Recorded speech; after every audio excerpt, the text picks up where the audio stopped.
Shalom. Siapa percaya punya Tuhan yang luar biasa? Coba angkat tangan, beri tepuk tangan yang meriah untuk Tuhan kita.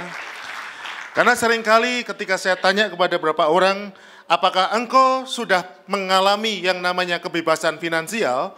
Itu hanya 1 dari 10 orang yang menjawab sudah, gitu ya. Jadi ketika saya tanya, apakah hidupmu secara keuangan baik-baik atau bahkan luar biasa? Banyak orang yang tidak percaya diri untuk menjawab baik-baik atau bahkan luar biasa gitu ya. Oleh karena itu tolong sekarang beri salam kanan kiri terus kemudian tanya pelan-pelan saja, kehidupan keuanganmu bagaimana? Jawabannya gimana, Pak? Kalau jawabannya tersenyum ya udah, itu sudah tahu pasti berarti mungkin ada sedikit masalah gitu ya. Tapi siapa percaya bahwa Tuhan kita bisa membawa sesuatu yang sangat luar biasa terjadi dalam hidup kita? Lambaikan tangan. Amin. Oleh karena itu kita akan lihat, mari kita lihat terlebih dulu dalam PowerPoint saya, tolong ditampilkan. PowerPoint, lewat aja ini. Lewat. Ya, lewat. Ya. Ada tulisan anjing aja, itu berkata, I want to be free, saya ingin bebas. Anjing itu anjing yang terikat, itu dia berkata bahwa aku ini pengen bebas. Karena kalau saya tetap terikat, anjing itu berkata, dia tidak bisa pergi kemana-mana. Betul? Jarak paling jauh yang bisa dijalani oleh anjing itu seberapa Bapak Ibu? Bapak, ada ibunya, Bapak. Berapa jauh? Sepanjang tali. Oleh karena itu dia berpikir bahwa aku kok jalan cuma segini aja ya. Kalau aku pengen jalan lebih jauh, itu nggak bisa. Kenapa? Penyebabnya adalah tali ini. Banyak kali orang berpikir bahwa dia tidak bisa berjalan jauh, penyebabnya adalah kondisi keuangannya.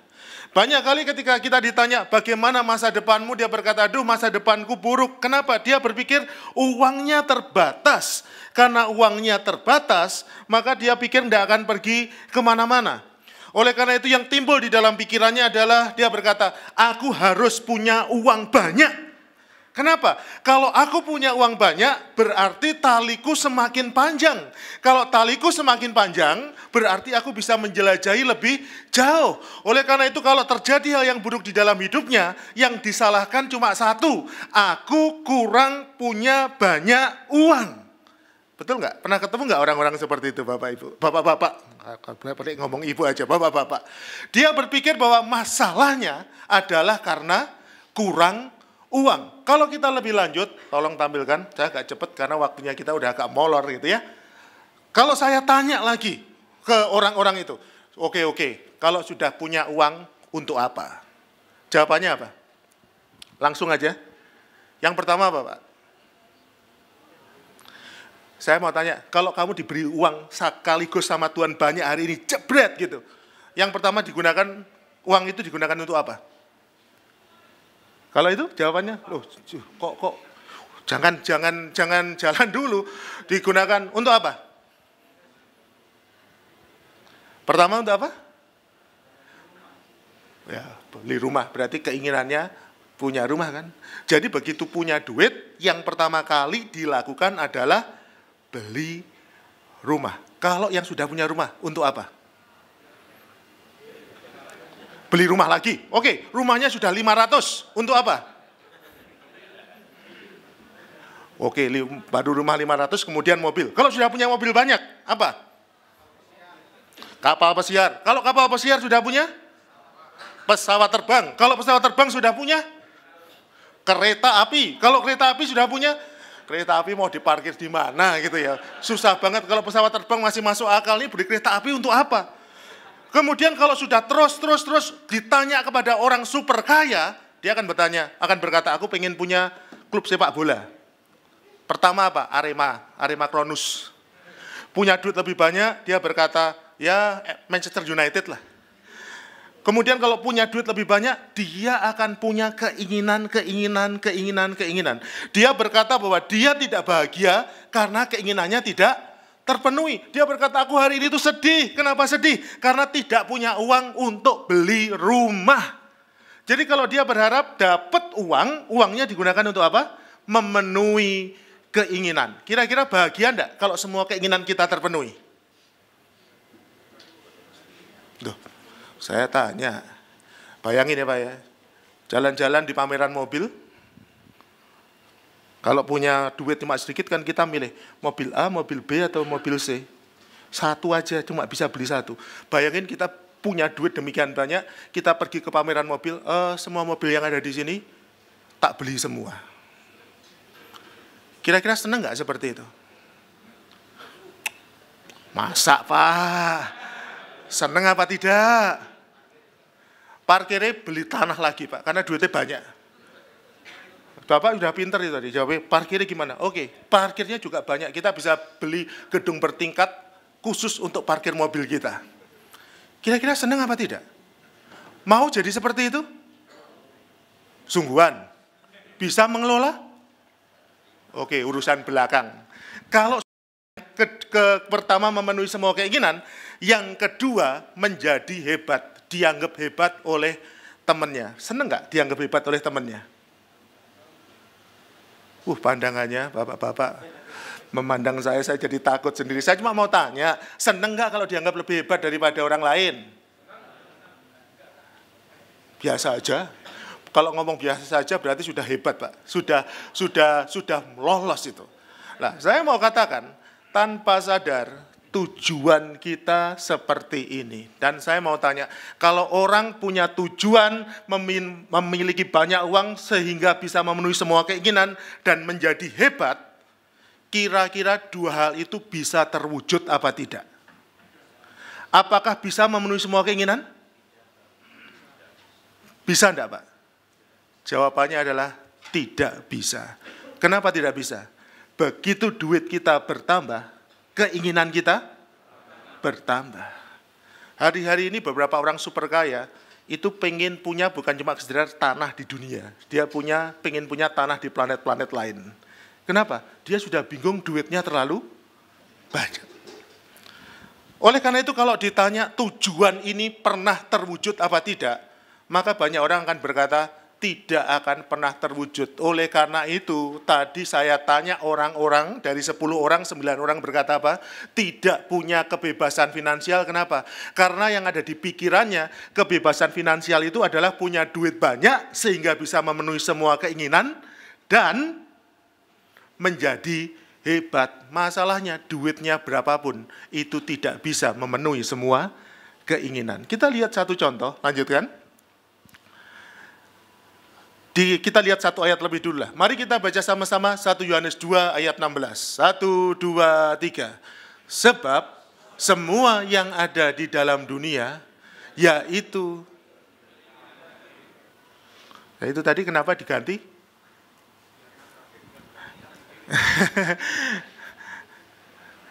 Ya, di sini aja. Yuk baca sama-sama. 1, 2, 3.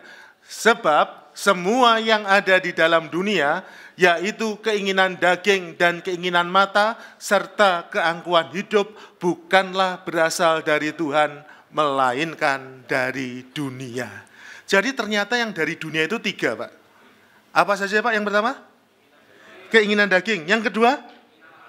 Berarti digabung jadi satu, namanya keinginan. Kemudian yang kedua, Pak? Keangkuhan hidup. Keangkuhan hidup berarti kan merasa hebat, merasa dianggap hebat, merasa sombong itu tadi kan. Ternyata firman Tuhan berkata, kalau kita belum bertobat, dapat duit berapapun yang akan kita gunakan, duit itu akan kita gunakan untuk apa? Memenuhi semua keinginan dan memenuhi keangkuhan hidup. Dan firman Tuhan kalau kita lihat nanti di 1 Yohanes 2 ayat berikutnya dikatakan, dan dunia sedang lenyap dengan segala keinginannya. Oleh karena itu hari ini Bapak-Ibu, Bapak-Bapak, sebelum Bapak-Bapak akan mendapat uang banyak dari Tuhan, siapa percaya akan mendapat banyak uang dari Tuhan? Saya angkat tangan dulu itu. Maka yang harus dibereskan terlebih dulu adalah, kalau sudah dapat duit, digunakan untuk apa? Kalau ketika kita punya duit digunakan untuk memenuhi semua keinginan dan keangkuhan hidup, percayalah sama saya, sampai kapanpun Tuhan tidak akan berikan berkat yang melimpah buat setiap kita. Kenapa? Karena berapapun jumlah uang yang diberikan kepada kita, tidak akan pernah memberikan kebahagiaan kepada setiap kita. Amin. Oleh karena itu sebelum kita bicara teknis-teknis bagaimana caranya mendapatkan banyak duit dari Tuhan, saya cuma mau bahas yang pertama adalah kalahkan dulu yang namanya keinginan, kalahkan dulu yang namanya keangkuhan hidup. Setuju? Saya cuma takut aja Bapak Ibu. Bapak-bapak, kalau kita hanya punya tujuan seperti ini, nanti kalau kita sudah mencapai betul-betul punya banyak duit, kita kaget. Ternyata tidak seperti yang kita harapkan. Suatu saat saya pergi ke Bali, dan ketika saya pergi ke Bali, saya suka durian dulu. Sekarang sudah tetap suka tapi nggak boleh makan banyak-banyak gitu ya. Saya suka durian, waktu itu kita beli banyak banget durian, ya kurang lebih 30 durian. Dulu saya pergi 3 keluarga, kurang lebih 10 orang beli 30 durian ya. Satu orang 3 durian dah kurang lebih. Setelah beli durian waktu di Bali itu, saya tanya kepada penjualnya, kalau makan durian ini paling enak di mana? Yang suasananya bagus. Dia berkata, ini Pak, kurang lebih ya 5-10 kilo lah Pak, dari sini itu ada tempat yang bagus namanya ini, saya lupa nama tempatnya. Ketika dia ngomong seperti itu, saya berkata, ini pantas dicoba. 10 kilo pantas dicoba. Saya karena belum pernah ke sana, yang ada di pikiran saya membayangkan yang indah-indah. Itu nanti kalau sampai di sana, waduh luar biasa, pemandangannya wah bagus banget. Itu ada di pikiran saya. Akhirnya saya cari itu pelan-pelan, ya karena 10 kilo dan gak ngerti ya kurang lebih 30 menit, 45 menit. Kok nggak kelihatan tempat bagus ya? Kemudian saya lihat speedo itu, yang di mobil itu ini kok sudah sekitar 15 kiloan itu ya. Saya padahal lihat kanan kiri kok nggak ada tempat yang bagus. Kemudian saya berhenti di suatu tempat tanya, namanya tempat ini itu mana? Pak, kelewat Pak. Sudah cukup jauh kelewat. Loh, tapi kok nggak ada tempat yang bagus? Iya, tapi jauh kelewat. Akhirnya balik kurang lebih 5 kilo dari situ. Dan ketika saya sampai di tempat itu, saya kaget sekali. Ternyata yang namanya bagus itu cuma sawah yang berjenjang-jenjang itu. Saya ngomong kalau di Jawa, cari sawah berjenjang banyak apa tidak? Gak usah ke Bali cari sawah berjenjang. Kenapa? Di Jawa aja banyak banget. Tapi karena saya nggak ngerti, belum sampai ke tempat itu, maka saya pikir itu tempat yang sangat bagus. Oleh karena itu kalau kita mau tahu kalau punya duit banyak itu kayak apa, kita harus tanya satu orang yang sudah pernah punya duit yang sangat banyak. Namanya siapa? Salomo.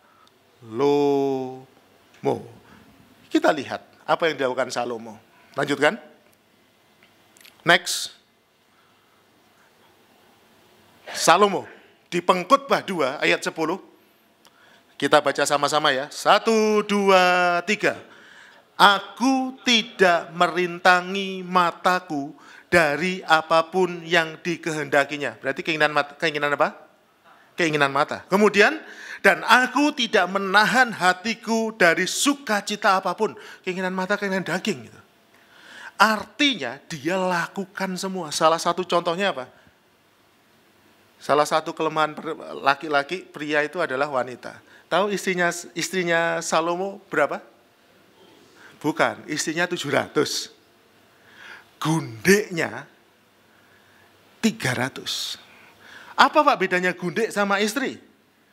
Istri itu kalau turunan bangsawan ke atas istri. Keturunan rakyat jelata dijadikan apa? Gundek. Jadi yang dilakukan oleh Salomo adalah dia pergi kemanapun, begitu lihat orang cantik sedikit, langsung dia berkata, tolong bawa orang itu kok cantik sekali. Begitu datang ditanya, kamu orang biasa atau keturunan bangsawan? Orang biasa. Jadi apa? Gundek. Kalau cantik sekali dan kemudian keturunan nikmat, jadi apa? Istri. Bapak-bapak yang ada di sini mau enggak seperti itu? Terus saya cuma tanya, tok mau apa tidak? Mumpung enggak ada istri-istri loh. Jadi jawabnya bisa jujur. Saya tanya, mau enggak? Hidup seperti itu mau enggak? Yang sudah pernah ikut pria sejati yang katakan, ya sudah ngerti itu. Yang belum ikut pria sejati, nah jawabannya jangan-jangan bisa mau atau tidak. Sekarang dibuat lebih personal. Artis siapapun yang kita lihat, kita bisa tunjuk artis itu dan kemudian jadi istri kita. Mau apa tidak? Yang mau itu belum bertobat itu ya. Kita tahu. Sekarang Salomo memenuhi semua keinginannya dan Salomo menjadi orang ini hanya memenuhi semua keinginan ya. Yang kedua, langsung aja lah, cepat. Yang kedua, Salomo menjadi lebih hebat dari semua pendahulunya. Pengkhotbah 2 ayat 9, saya akan bacakan. Dengan demikian aku menjadi besar, bahkan lebih besar daripada siapapun yang pernah hidup di Yerusalem sebelum aku. Dalam pada itu hikmatku tinggal tetap padaku. Keinginan terpenuhi, jadi orang hebat, jadi orang pinter. Kira-kira mau enggak jadi seperti itu? Mau? Siapa yang mau? Masa enggak mau, harus maunya jadi apa? Keinginan terpenuhi, jadi orang lebih hebat daripada pendahulunya, kemudian hikmatnya tinggal tetap. Siapa mau seperti itu? Saya angkat tangan loh. Tapi kalau cuma situ saja, tidak bersama dengan Yesus, kesimpulannya apa? Next, kesimpulannya dia kalau baca kitab Pengkhotbah, isinya cuma apa? Sia-sia di atas, ini cuma mau kesia-siaan belaka. Atau ada kata-kata yang berkata sia-sia di atas sia-sia. Oleh karena itu saya mau katakan kepada bapak-bapak yang ada di tempat ini, tujuanmu datang ke tempat ini apa? Kalau engkau ingin punya duit banyak, dan engkau ingin semua keinginanmu terpenuhi, engkau ingin supaya engkau jadi terlihat hebat di antara rekan-rekanmu, saya cuma takut kalau engkau sudah dapat itu, maka engkau akan berkata, sia-sia di atas sia-sia. Oleh karena itu kita perlu tahu, bapak-bapak, ternyata dapat duit saja itu tidak cukup. Oleh karena itu beri salam kanan kiri, ternyata punya duit itu gak cukup.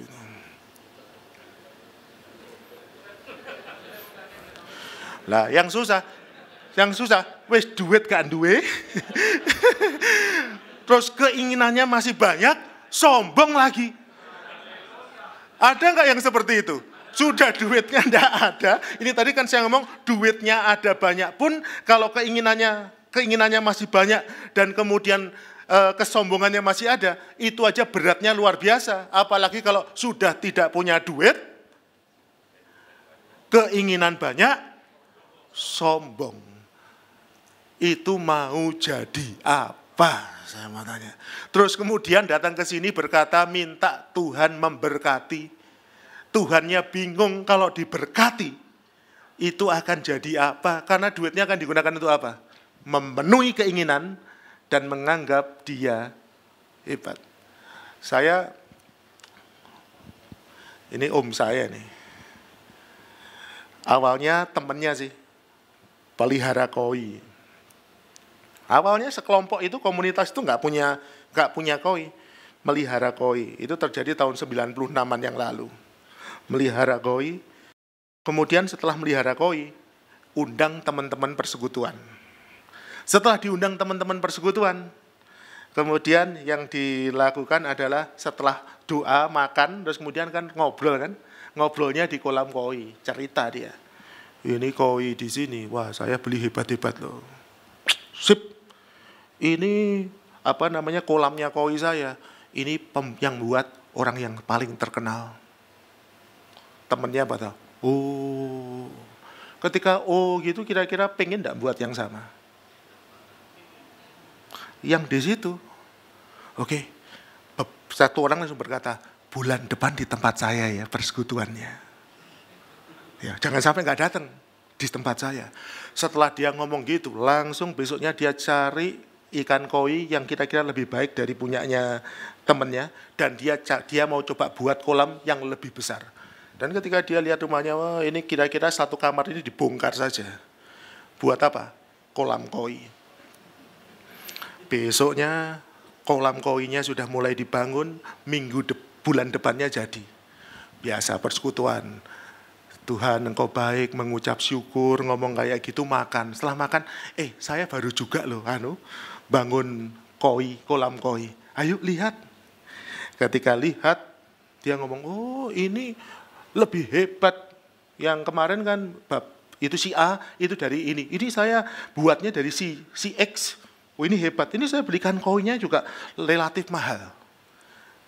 Itu terus menerus muter sampai suatu titik ikan koi yang dibeli itu harganya pada waktu itu sama dengan 1 kijang. Kenapa? Karena bersaing. Bersaing sama siapa? Rekan-rekannya sendiri untuk hebat-hebatan. Saya mau tanya, di sini ada yang kayak gitu apa tidak? Lo kok kan jawab ya? Mananya? Kalau tidak ada itu ada 2. Yang pertama nggak punya duit. Jadi kalau mau bersaing ya bingung gitu ya. Yang kedua memang sudah bertobat. Ini yang sudah bertobat atau yang nggak punya duit jawabannya? Dua-duanya itu ya. Itu sampai suatu saat ketika dicek istrinya marah-marah. Ini semua duit cuma masuk ke kolam ikan sama koi. Ini maunya apa? Tapi suami-suami nggak peduli. Kenapa? Karena bagi dia dianggap hebat oleh temannya itu jauh lebih penting daripada punya uang banyak. Coba tanya ke kanan kiri, kamu kayak gitu apa tidak? Nah, sekarang kalau mobil paling bagus itu dipakai hari apa? Saya mau tanya, mobil paling bagus dipakai hari apa? Hari Minggu? Sabtu Minggu? Kenapa? Mobil beli yang hebat, yang bagus, terus kemudian mobilnya ditutup terus, dipakainya cuma sekali pada waktu hari Sabtu atau Minggu. Kenapa? Dibawa ke gereja dan rasanya cukup bangga kalau ternyata mobilnya itu lebih hebat daripada orang-orang yang di sekitarnya. Saya cuma mau tanya sih, yang di sini yang mobilnya paling bagus siapa? Angkat tangan. Loh, kok nggak ngaku? Kadang-kadang kita kalau ditanya gitu nggak ngaku ya, tapi tanpa sadar kita seneng banget kalau tahu bahwa mobil kita adalah yang paling hebat daripada rekan-rekan kita. Saya mau katakan, tolong itu diberesin. Kenapa? Karena itu menyebabkan rasa ingin hebat itu akan tenggelam bersama dengan dunia. Karena itu pasti bukan yang dari Tuhan. Karena kalau datang dari Tuhan, itu berbeda. Oke, berarti kalau sekarang kebebasan finansial yang sejati seperti apa? Kita lihat. Ada 7. Kalau tadi cuma 1, kebebasan finansial artinya berarti apa? Tadi? Punya banyak duit. Kalau punya banyak duit digunakan untuk apa? Memenuhi keinginan, sama yang kedua, supaya terlihat hebat. Kalau sekarang definisinya kebebasan finansial sejati, itu ada 7. Yang pertama, bebas dari kekurangan uang. Memang kalau kita masih kurang uang, itu agak susah. Tapi definisi kurang uang ini bukan uang yang banyak gitu, enggak loh Pak, Bu, Bapak. Maksudnya kekurangan uang ini kalau kita makan aja nggak bisa, lah itu berarti kita kekurangan uang. Dan percayalah sama saya percaya berkat Tuhan itu senantiasa lebih kalau hanya untuk memenuhi kebutuhan kita. Yang setuju katakan amin. Kalau keinginan kita mungkin kurang-kurang, tapi kalau kebutuhan kita itu cukup. Jadi banyak orang itu merasa kurang karena dia tidak melihat kebutuhannya. Yang dia lihat adalah, aku kok tidak bisa beli A, aku kok tidak bisa beli B, aku kok tidak bisa beli C. Yang dilihat itu hanya kekurangannya saja. Akibatnya apa? Dia senantiasa kurang. Tapi hari ini saya mau katakan, apapun yang kau terima dari Tuhan hari ini, itu sebetulnya sudah cukup untuk memenuhi kebutuhanmu. Kenapa? Karena Tuhan tahu akan ada proses pembentukan, sehingga Dia sediakan yang tepat, pas untuk semua kebutuhan kita. Amin. Yang kedua, bebas dari keserakahan. Kalau kita serakah, dikasih berapapun, kurang. Ya kan? Oleh karena itu yang dikalahkan. Oleh karena itu ada satu lagu yang bagus kalau dalam bahasa Inggris, Mazmur 23 berkata demikian. You make me lie down in the green pasture, you make me wanting for nothing.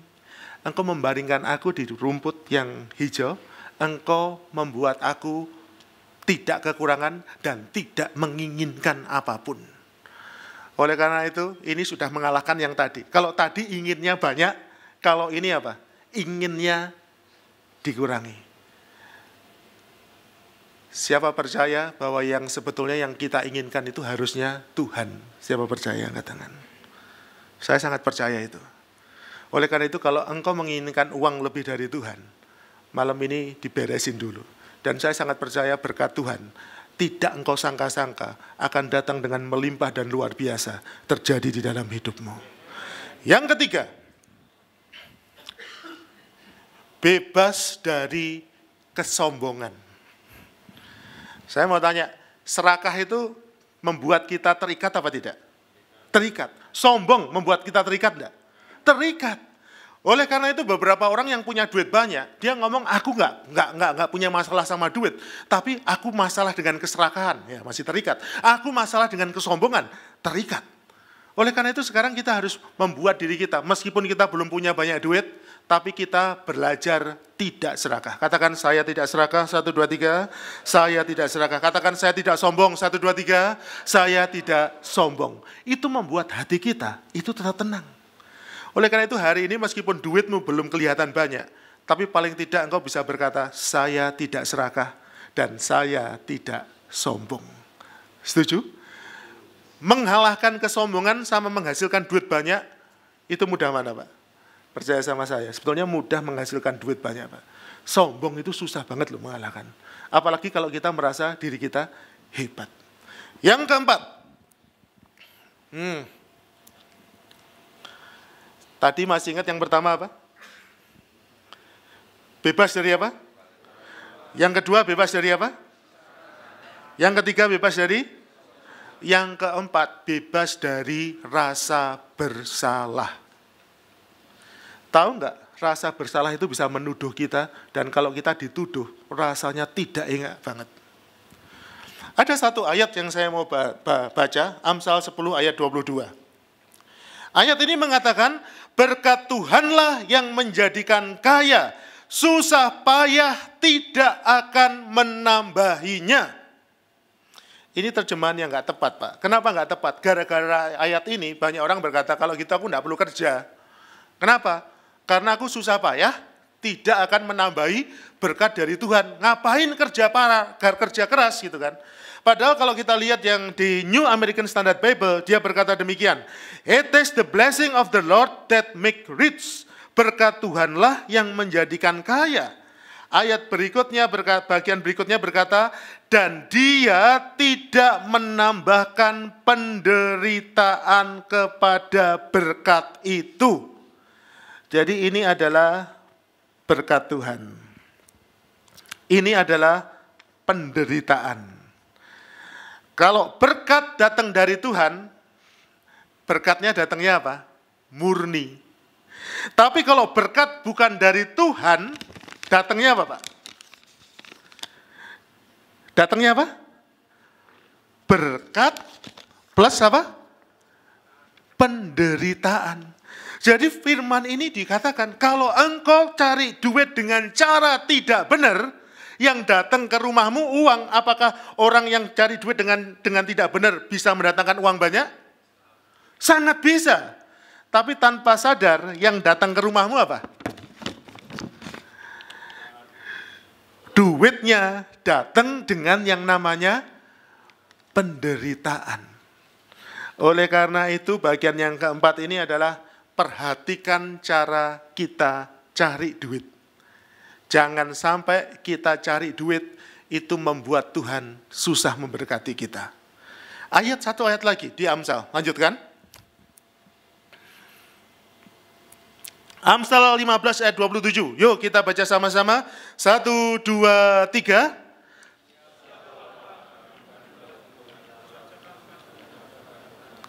Cukup.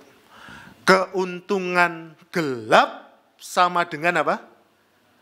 Mengacaukan rumah tangganya. Siapa mau rumah tangganya kacau tapi dapat banyak duit? Saya ngomong itu konyol banget Pak, nggak ada yang mau. Maunya itu kalau dapat duit saja. Tidak mau yang namanya penderitaan.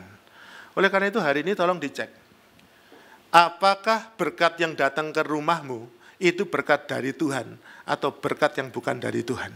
Ngeceknya gimana? Gampang. Berani nggak kamu berdoa untuk pekerjaanmu? Contoh, kalau pekerjaan saya penyelundup, doa saya gimana? Nggak, saya cuma mau tanya aja Pak. Kalau misalkan pekerjaan saya penyelundup, doanya gimana? Tuhan, hari ini kapal saya baru mau bersandar Tuhan.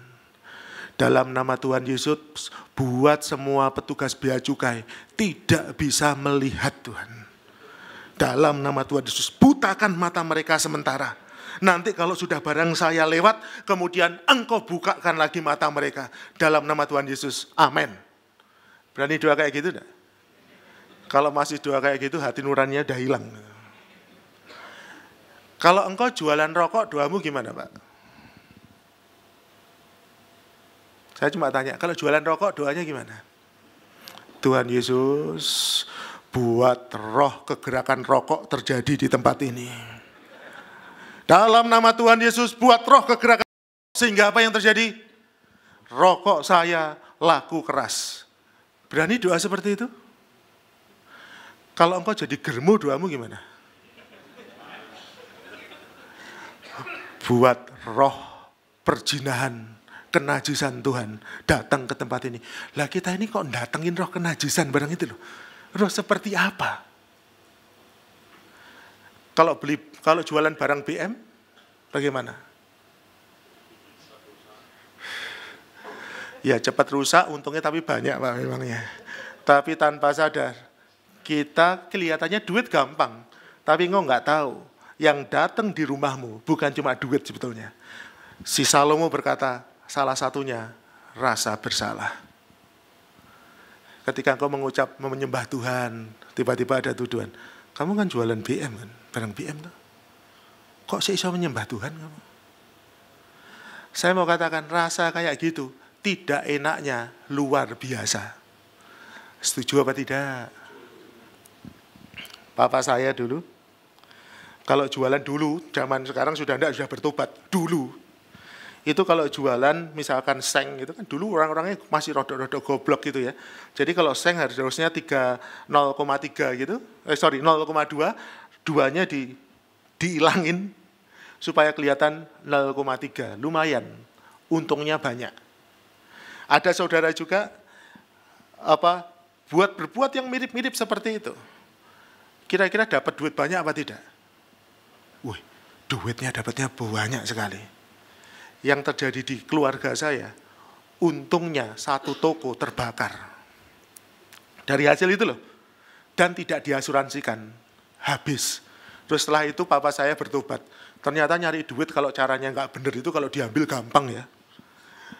Terus dia bertobat. Satu keluarga yang lain, om saya, tidak ngalami seperti itu.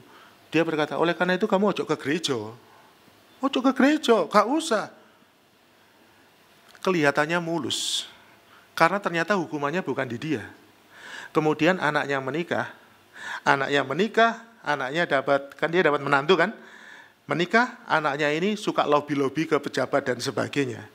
Kemudian hari ini dia ditangkap karena dituduh melakukan penipuan dan sebagainya. Tanpa sadar ketika dia melakukan sesuatu yang salah, duit yang datang ke rumahnya itu disertai dengan yang namanya penderitaan. Berani enggak bapak-bapak yang di tempat ini kok komitmen, engkau mau kerja dengan benar karena Tuhan pasti bisa memberkati kita. Katakan Tuhan pasti bisa memberkati. Sekali lagi yang kuat, Tuhan pasti bisa memberkati. Oleh karena itu jangan tolong dia dengan cara apa? Dengan cara berbuat sesuatu yang tidak benar. Tuhan sudah siapkan hal-hal yang luar biasa. Yang kelima, ini saya tinggal punya waktu sekitar 10 menit Pak. Ayo terus lanjutkan. Bebas dari kekhawatiran. Yang pertama tadi bebas dari apa? Kekurangan uang. Yang kedua bebas dari apa? Keserakahan. Yang ketiga bebas dari apa? Yang keempat bebas dari rasa bersalah. Yang kelima ini adalah bebas dari kekhawatiran. Kenapa? karena kita percaya Tuhan ikut campur. Coba lihat, tuh saya tunjukkan satu gambar. Kelihatan, Pak? Itu orang itu kuat atau enggak, Pak? Tuh, ini kelihatannya dia nahan tiang listrik. Yang nahan listrik sebetulnya dia atau tanah? Tanah. Kalau orang itu enggak ada, kira-kira tiang listriknya jatuh apa tidak? Tidak. Jadi sebetulnya dia kayak gini itu seolah-olah aja kan. Sebetulnya yang berperan siapa? Tanahnya. Gambar berikutnya. Kelihatan itu orang? Orang ini yang nahan batu itu apa tidak? Kalau dia pergi batunya jatuh apa tidak? Jadi sebetulnya dia tidak berfungsi apa-apa. Yang berfungsi itu siapa? Penahannya itu yang berfungsi. Saya cuma mau mengatakan kepada bapak-bapak, yang menyebabkan engkau bisa berhasil itu sebetulnya bukan engkau. Tetapi ketika engkau bersandar kepada Tuhan. Amin. Kalau hari ini engkau hidup dalam kekhawatiran, engkau punya hutang banyak, percaya sama saya bahwa Tuhan masih bisa melakukan banyak mujizat yang luar biasa di dalam hidup kita. Jangan khawatir, Pak. Jangan berpikiran pengen yang macam-macam. Jangan berpikiran pengen pekerja yang nggak benar. Tetapi sungguh-sungguh berharap sepenuhnya kepada Tuhan. Yang keenam,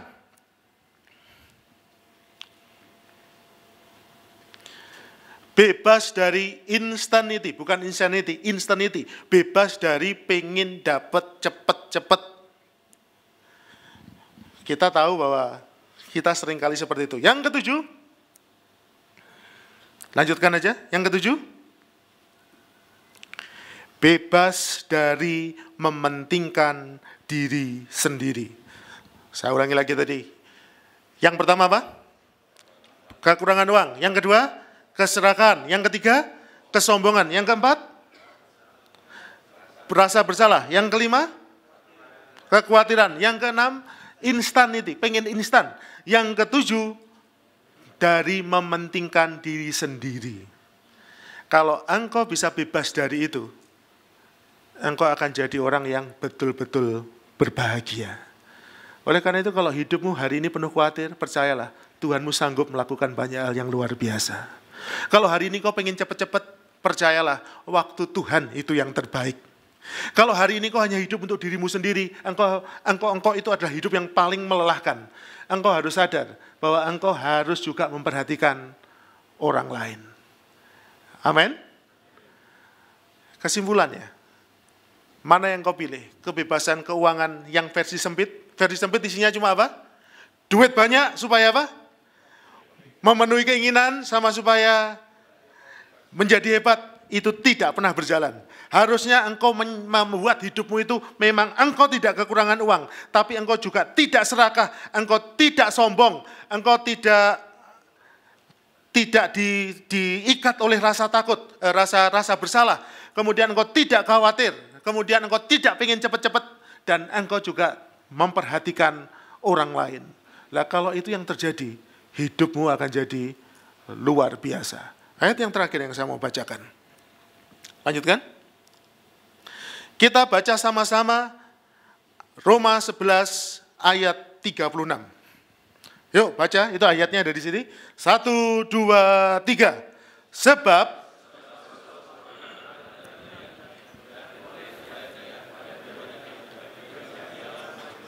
saya ulangi lagi, segala sesuatu yang pertama apa? Dari Dia. Berarti uang juga dari Tuhan. Kemudian oleh Dia, Dia yang bekerja. Tetapi yang terakhir, uang itu harus kepada Dia. Lanjutkan gambar berikutnya. Masalahnya seringkali kita nggak seperti itu. Kita yang di bawah. Hidup kita untuk apa? Dari uang, untuk uang, kepada uang. Itulah yang dinamakan menyembah Mammon. Engkau hanya cari duit untuk duit, hasilnya juga digunakan untuk dapat duit. Semuanya duit, duit, duit. Engkau merasa hidupmu nggak bahagia karena engkau kurang duit. Itu semua duit, duit, duit, duit. Itu berarti jangan-jangan engkau sudah menyembah Mammon. Harusnya engkau berkata, kalau engkau mau dapat duit, duit datangnya dari siapa? Tuhan. Nanti larinya kepada siapa? Tuhan. Oleh karena itu hari ini, yang harus kita lakukan adalah ubah dulu cara berpikir kita. Kalau semuanya untuk Tuhan, engkau akan rasakan sesuatu yang luar biasa. Tapi kalau engkau semuanya hanya untuk duit, untuk duit, untuk duit, untuk duit, engkau malah tidak mendapatkan apa-apa. Yang terakhir, lanjutkan aja terus aja. Oh ya, gak apa-apa lah, yang tadi, sebelumnya coba. Katakan bersama saya, God is my initiator. 1, 2, 3. Tuhan adalah inisiator saya. Atau bahasa Inggrisnya aja supaya sama. 1, 2, 3. God is my initiator. Kalau Tuhan yang mempunyai rencana, hasilnya pasti apa? Luar biasa. Siapa percaya bisnismu dimulai dari Tuhan? Angkat tangan. Maka saya sudah pastikan hasilnya bisnismu pasti luar biasa. Karena Tuhan tidak pernah punya bisnis yang biasa-biasa. Yang kedua. Lanjutkan yang kedua. Katakan, God is my source. 1, 2, 3. God is my source. Jadi engkau disupport oleh Tuhan. Kalau engkau disupport oleh Tuhan, hasilnya adalah engkau tidak akan pernah tahu apa yang bisa terjadi di dalam hidupmu. Karena itu pasti luar biasa. Katakan, bisnis saya pasti akan jadi luar biasa. 1, 2, 3. Itu namanya nggak yakin. Gitu ya. Sekali lagi yang kuat dengan penuh keyakinan, bisnis saya akan jadi luar biasa. 1, 2, 3. Bisnis saya akan jadi luar biasa. Kenapa? Karena yang nyupport bukan saya. Yang nyupport siapa? Tuhan. Dan kalau Tuhan yang nyupport, Tuhan itu nggak pernah nyupport main-main. Nyupportnya pasti luar biasa. Dan yang ketiga, God's glory is my highest priority. Katakan bersama saya, 1, 2, 3. God's glory is my highest priority. Berarti semuanya untuk Tuhan. Kalau kita lakukan semuanya untuk Tuhan, dampaknya pasti luar biasa. Bisnismu luar biasa, disupport secara luar biasa, dan berdampak secara luar biasa. Itu dimulai dengan apa? Engkau menganggap bahwa Tuhan lebih penting dari kekayaan. Tuhan lebih penting dari bisnismu. Amin. Saya jadi konsultan banyak perusahaan, Pak. Dan saya bisa simpulkan, perusahaan yang luar biasa itu adalah perusahaan yang menyerahkan bisnisnya kepada Tuhan. Kalau dia pemiliknya masih berkata ini bisnisku sendiri, ide-idenya ide-ide biasa, tidak pernah ada terobosan-terobosan luar biasa. Tapi ketika dia sudah nyerahkan aku yuk doa, ini perusahaan ini miliknya Tuhan. Biasanya setelah bisnis yang tidak pernah terpikirkan, itu mulai ide-ide yang tidak pernah terpikirkan, itu mulai muncul dan ketika dilakukan ada sesuatu yang luar biasa terjadi. Dan saya percaya yang bapak-bapak sedang kerjakan, itu juga akan bisa jadi luar biasa. Kenapa? Karena Tuhan kita luar biasa.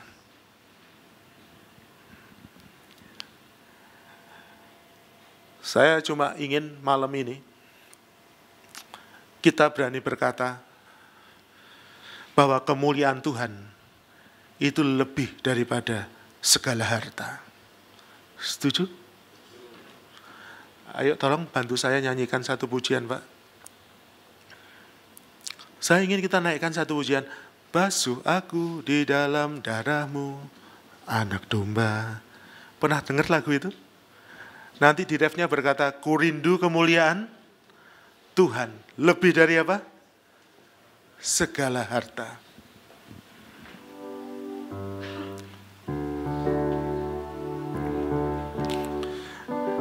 basuh aku di dalam darah-Mu, Anak Domba.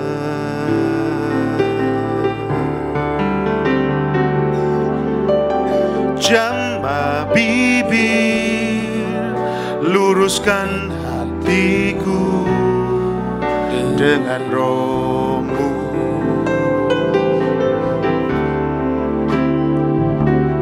Ku rindu kemuliaan Tuhan lebih dari segala harta.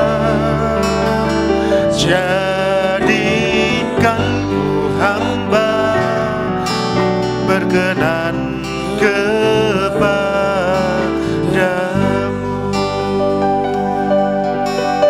Siapa percaya bahwa kita sebetulnya mendapat perhatian khusus dari Tuhan? Coba katakan. Cuma Dia lihat. Kadang-kadang kita melihat harta itu lebih daripada kemuliaan Tuhan. Oleh karena itu saya undang semua bangkit berdiri. Yuk kita naikkan pujian ini kepada Tuhan. Kita minta Tuhan menjamah hati kita, sehingga sungguh-sungguh kita bisa melihat kemuliaan Tuhan itu lebih berharga dari semua harta. Ku rindu kemuliaan Tuhan lebih dari segala harta.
Jika ada di antara bapak-bapak di tempat ini, engkau berkata, hari ini fokusku hanya kepada harta. Aku sudah lupa untuk berfokus kepada Tuhan. Bahkan kadang-kadang aku gunakan Tuhan untuk mendapatkan harta. Dan engkau berkata, ini firman Tuhan ini itu aku. Hidupmu mulai menjauh dari Tuhan. Selama engkau dapat duit, engkau seolah-olah gak peduli lagi kepada Tuhan. Jika ada orang-orang yang seperti itu, engkau merasa bahwa harta lebih penting daripada Tuhan. Dan malam ini engkau mau kembali lagi kepada Tuhan dengan segala kerendahan hati. Orang-orang yang seperti itu, taruh tangan kirimu di dadamu. Tuhan, lihat Tuhan. Ampuni jika selama ini kami hanya berfokus kepada harta, harta, dan harta. Biar malam ini Tuhan, kami kembali lagi berfokus kepadamu. Kami rindu kemuliaan-Mu lebih daripada segala harta. Kami rindu melihat Engkau dimuliakan lebih daripada apapun yang kami miliki ya Bapa. Buat titik balik yang luar biasa dalam hidup kami ya Tuhan. Kami percaya berkat-Mu sudah siap untuk Engkau curahkan secara berlimpah kepada kami. Oleh karena itu kami mau tanggapi Engkau hari ini Tuhan. Kami mau sungguh-sungguh serahkan hati kami kembali lagi di hadapan-Mu. Terima kasih ya Bapa. Kami mengucap syukur untuk malam ini. Di dalam nama Tuhan Yesus Kami sudah berdoa dan mengucap syukur. Yang percaya katakan, beri tepuk tangan yang meriah untuk Tuhan kita. Ya. Selanjutnya silakan duduk Bapak-bapak. Kalau mau ada yang pertanyaan atau apapun juga boleh, saya bisa dibantu Pak, silakan. Oke, ya silakan Bapak-bapak. Kalau ada yang mau bertanya, saya kasih kesempatan cuma 3 orang aja, ya. Cuma 3 orang. Pertanyaan tolong singkat, padat dan jelas dan sesuai dengan tema kita malam hari ini. Oke, silakan. Ada yang mau bertanya? Saya sudah siapkan 3 CD. Silakan. Silakan. Ada yang mau bertanya? Bapak-bapak jangan malu-malu. Oke, silakan. Nama? Selamat malam, terima kasih atas waktunya. Nama saya Gani, saya bergerak di bidang distributor lampu Panasonic. Oke. Yang saya mau tanyakan, sampai saat ini kalau saya bertemu dengan orang, yang orang itu kaya, terus perusahaan banyak, uangnya sudah tak berlembar dan sebagainya, kadang-kadang saya berbicara benar masih dianggap salah, karena dengan kondisi saat ini yang memang saya tidak ada apa-apanya. Oke. Makanya saya juga berpikir, apakah orang yang kaya, sukses dan punya segalanya baru bisa dilihat, sedangkan orang yang benar berkata baik tapi masih belum sukses bisa dikatakan, oh kamu masih belum ada apa-apanya. Itu aja. Terima kasih. Terima kasih. Terima kasih atas pertanyaannya. Ini mau digabung atau langsung? Langsung Pak. Oh langsung aja. Iya. Jadi gini, jangan khawatir, jangan senantiasa melihat yang di atas. Sekali-sekali melihat yang ke bawah. Percayalah, begitu banyak orang yang di bawah, itu melihat kita, itu sudah suksesnya luar biasa. Kalau kita melihat ke atas memang jauh lebih banyak yang sukses dari kita. Tapi masih banyak lagi yang di bawah itu yang melihat kita sukses. Oleh karena itu memang sangat susah untuk berkata hal yang benar kepada orang kaya. Kenapa? Karena seringkali berkata, lu kaya dulu, baru lu ngomong sama saya. Ya udah, kalau gitu nikmati aja.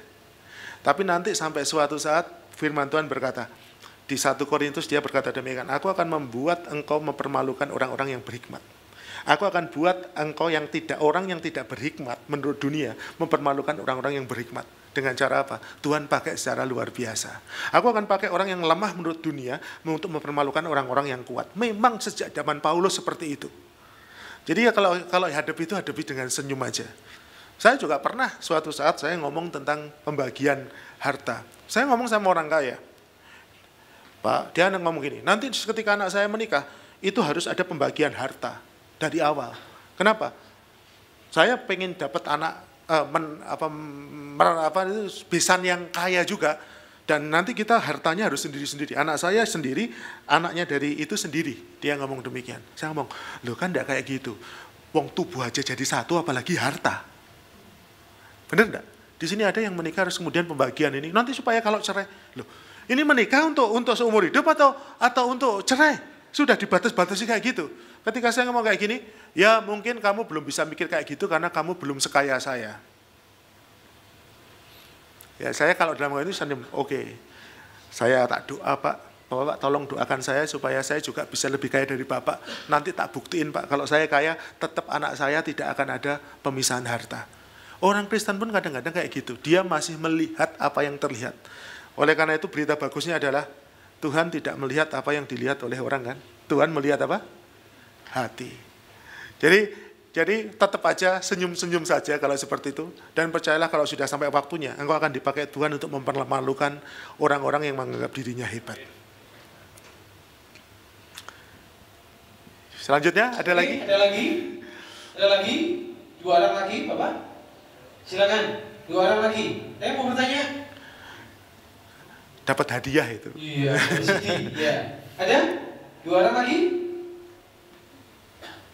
Ada nggak? Oh, iya, silakan Pak. Nama Pak? Iya. Ya, shalom. Shalom Pak. Nama saya Wilung. Di sini saya usaha depot. Ini saya mau tanya ya. Tadi kan sempat disinggung masalah jualan rokok. Kalau misalnya nih kita bukan jualan, tapi karyawan gitu, karyawan di pabrik rokok tersebut, atau mungkin yang melinting yang bikin rokok itu dosa apa enggak? Itu yang pertama. Terus kalau misal juga ini, misal kita kerja koperasi, istilahnya membungakan uang, gitu ya, itu termasuk dosa apa enggak? Karena kalau saya baca di ini ya, di Alkitab ini ya, di Amsal, enggak, di ini gimana? Imamat, Di Keluaran. iya. Keluaran 22 ayat 25, jika engkau meminjamkan uang kepada salah seorang dari umatku, orang yang miskin di antaramu, maka janganlah engkau berlaku sebagai penagih hutang terhadap dia, janganlah kamu bebankan bunga uang kepadanya. Jadi minta penjelasannya mungkin dari Bapak. Terima kasih. Oke. Yang pertama, sebetulnya kalau saya pribadi, saya tetap apapun yang berkaitan dengan, kalau saya pribadi Pak ya, saya jadi konsultannya pabrik rokok, saya juga nggak mau Pak. Karena kalau konsultannya, nanti saya akan mikirkan supaya pabrik rokok itu berkembang. Nah masalahnya beberapa teman saya itu ada yang anaknya yang punya pabrik rokok. Jadi ketika saya ngomong tolong bantu saya ngomong sorry ya, saya nggak bisa. Kalau dari saya pribadi, sebaiknya tetap cari kerja yang lain. Tuhan kita bisa berikan hikmat yang luar biasa. Itu menurut saya Pak. Yang kedua sekarang, kalau kita koperasi, sebetulnya koperasi itu ada perkataan untuk membuat dari anggota untuk anggota. Sebetulnya dari anggota untuk anggota. Itu hal yang bagus. Awalnya saya berpendapat bahwa koperasi itu kebangetan. Kenapa? Masa bunga 3% sebulan? Awalnya saya berpikir seperti itu. Tapi ketika saya sudah masuk ke anak orang-orang kecil, Pak, yang ke bawah, saya nangani beberapa orang yang di bawah-bawah itu. Mereka itu berkata demikian, Pak, koperasi 3% itu kecil sekali loh Pak. Kok bisa? Bapak tahu enggak? Kadang-kadang saya pinjam 50.000 di bank, istilah bank suwek ya itu. Bank apa itu? Ya, yang itu saya pinjam 50.000, itu saya harus bayar 10.000, kadang-kadang sampai 7 kali Pak. Lah tak hitung, kamu ya mau? Ya enggak Pak, ya enggak punya duit Pak. Berarti sebetulnya berapa? Bunganya itu 40%. Ada beberapa itu yang bunganya itu 10%. Gadekan itu bunganya 10% Pak. Betul apa tidak? Nah dari situ saya mau katakan bahwa kalau selama motivasinya baik, ya enggak masalah sih.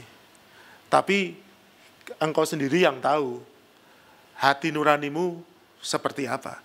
Karena sebetulnya kalau kita bisnis, itu 3% kalau bisnisnya lagi jalan itu oke apa tidak? Oke. Ayat yang dibacakan tadi adalah kalau orangnya miskin. Tadi kan ada kata-kata orangnya miskin, bukan kepada semua orang. Oleh karena itu harusnya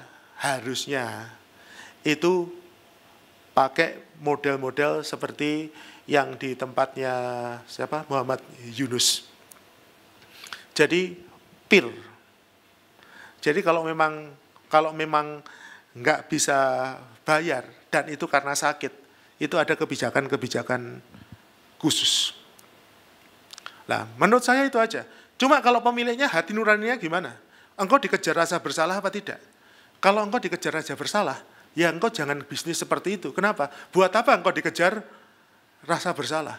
Tapi kalau engkau merasa yang sudah dilakukan itu sudah wajar, ya sudah. Enggak masalah itu. Seperti itu Pak. Karena kalau saya lihat sekarang di internet juga sekali-sekali cari yang pinjaman-pinjaman di internet juga sudah mulai banyak. Bunganya ngasih kurang lebih 10% setiap bulan. Kenapa kok 10%? Karena memang resikonya besar. Karena kalau minjemi di internet terus nggak jelas itu kan balik kan juga susah Pak. Jadi memang disikat besar supaya apa? Supaya kalau ada yang nggak bayar, dia masih bisa jalan. Tapi kalau nggak nyaman Pak, bisnis saja bisnis yang real Pak. Kalau sekali lagi ini masalah hati. Tapi kalau menurut saya koperasi tetap boleh. Cuma bagaimana cara operasionalnya itu yang harus dipikirkan. Oke Pak? Gak ada lain? Oke, masih ada lagi? Yang terakhir ada? Oke, silakan Pak. Yang terakhir, ya.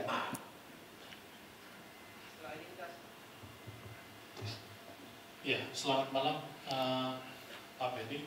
Terima kasih buat waktunya. Sebetulnya yang saya, nama saya Victor dulu ya. Saya mau kenalan dulu. Oke, saya sebenarnya kasus Pak Wilung ini kurang lebih sama dengan yang saya alami.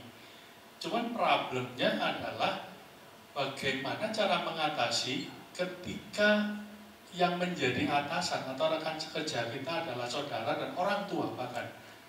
Kita kadang seperti yang tadi mungkin Pak Benny katakan yang dulu 0,2 kemudian dihilangin jadi 3. Nah mungkin itu yang kita alami juga. Problemnya adalah satu, saya dulu pernah kerja ikut orang cukup lama, sekitar 6 tahun, dan saya juga merasakan ada ketidaknyamanan karena hari Sabtu Minggu saya harus lembur, kemudian saya nggak bisa pelayanan, kehidupan rohani saya jadi nggak benar. Kemudian saya putuskan untuk pulang. Ternyata ketika saya pulang, ketika membantu orang tua dan bahkan ada tawaran dari saudara saya yang sekarang handle salah satu PR rokok juga perusahaan rumah. Saya juga sempat direkrut, cuman pada saat itu saya dilema ini gimana ya, problemnya satu rokok yang tadi Pak Benny sudah katakan. Yang kedua ketika saya membantu orang tua ternyata ada hal-hal yang sebenarnya tidak membuat saya nyaman. Ketika saya mencari alternatif yang lain, saya juga masih belum menemukan. Nah, saya terus terang menemukan jalan buntu ini dan apa yang mesti saya lakukan. Ketika saya mencari yang lain belum ketemu juga gitu. Oke. Itu sih mungkin Pak yang saya lakukan. Ya. Saya ketika tadi Pak Victor bicara soal itu, saya diingatkan kenapa Abraham harus pergi dulu dari rumah sebelum dia menerima banyak janji Tuhan. Kira-kira kenapa Pak? Kenapa Abraham waktu itu namanya masih Abraham kan, kamu harus pergi. Kenapa kira-kira? Karena kalau dia masih di rumah, dia tidak bisa menentukan semuanya sendiri. Bosnya siapa? Bapaknya. Nah kalau memang sudah kayak gitu susah. Oleh karena itu saya lebih percaya kalau dalam seperti itu coba berani mandiri Pak. Ya tentu saja nggak langsung, tapi buat jadwal, tapi yang ada di kepala ini sudah memutuskan untuk mandiri. Dan saya percaya kadang-kadang Tuhan cuma berkatanya sama Abraham, pergi. Pergi kemana? Tidak tahu. Pergi toh pokoknya. Kemudian begitu pergi apa yang dilakukan? Tuhan pimpin setahap demi setahap. Saya cuma tetap percaya bahwa Tuhan punya rencana yang luar biasa itu melebihi apapun yang bisa dilakukan oleh manusia untuk menggagalkannya. Amin. Yang kita perlu lakukan hanya mencoba taat. Mungkin menurut saya gitu Pak Victor. Jadi jangan tetap ada di situ. Mungkin sekarang masih ada di situ, nggak apa-apa. Tapi kita punya target setahun, 2 tahun lagi kita harus buat the new one. Hal yang baru harus terjadi. Karena kalau nggak kayak gitu, bulat luar biasa Pak. Oleh karena itu sebetulnya kalau ini saya mau katakan kepada bapak-bapak yang mau menyerahkan bisnisnya kepada anaknya, kalau bisa bapak-bapak itu harus mundur. Karena kalau bapak masih di situ jadi eksekutif, anakmu tidak akan pernah berkembang sampai engkau meninggal baru dia mau nggak mau harus menggantikan. Harusnya engkau naik jadi komisaris, penasihat supaya anakmu yang ngurusi eksekutifnya. Dan menurut saya seperti itu yang harus dilakukan. Tenang Pak Victor, Tuhan pasti punya rencana yang luar biasa. Dan setahun 2 tahun lagi akan ada kesaksian bahwa mulai ada bisnis yang luar biasa yang dipercayakan Tuhan kepada Pak Victor. Amin. Tepuk tangan dong yang meriah buat Tuhan kita. Ya, terima kasih. Tepuk tangan sekali lagi buat Pak Benny Santoso. Ya, oke.